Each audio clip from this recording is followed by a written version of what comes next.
പ്രിയപ്പെട്ടവരെ, മാതൃഭൂമിയുടെ വാർത്തയിലേക്ക് എത്തിയാൽ ആദ്യ പേജ് ജാക്കറ്റാണ്. ജാക്കറ്റ് കഴിഞ്ഞെത്തിയാൽ മാതൃഭൂമി വെല്ലുവിളികളിലും വളരും സാമ്പത്തിക സർവേ എന്നാണ്. ഇന്ത്യ മുന്നോട്ട് എന്നാണ് ഇന്നലെ സമർപ്പിച്ച സാമ്പത്തിക സർവേയിൽ പറയുന്നത്.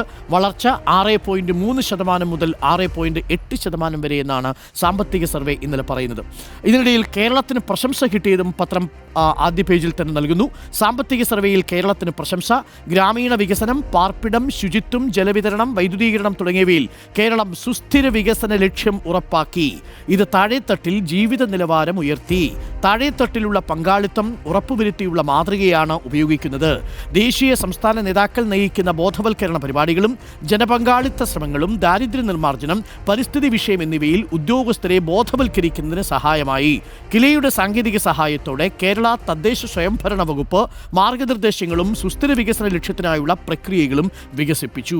പഞ്ചായത്തുകളെ നിരീക്ഷിക്കുന്നതിനുള്ള സംവിധാനം കേരളത്തിലുണ്ട്.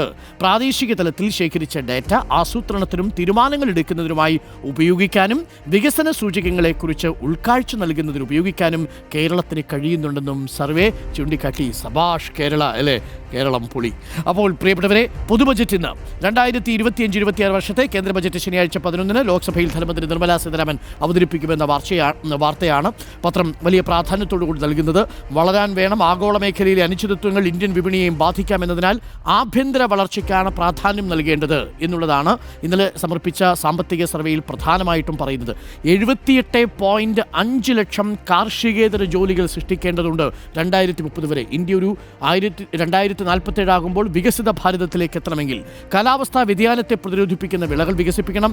ഈസ് ഓഫ് ഡൂയിങ് ബിസിനസ് പദ്ധതികൾ സംസ്ഥാന സർക്കാരുകളുടെ നേതൃത്വത്തിലാവണം എന്നുകൂടി പത്രം റിപ്പോർട്ട് ചെയ്യുന്നുണ്ട്.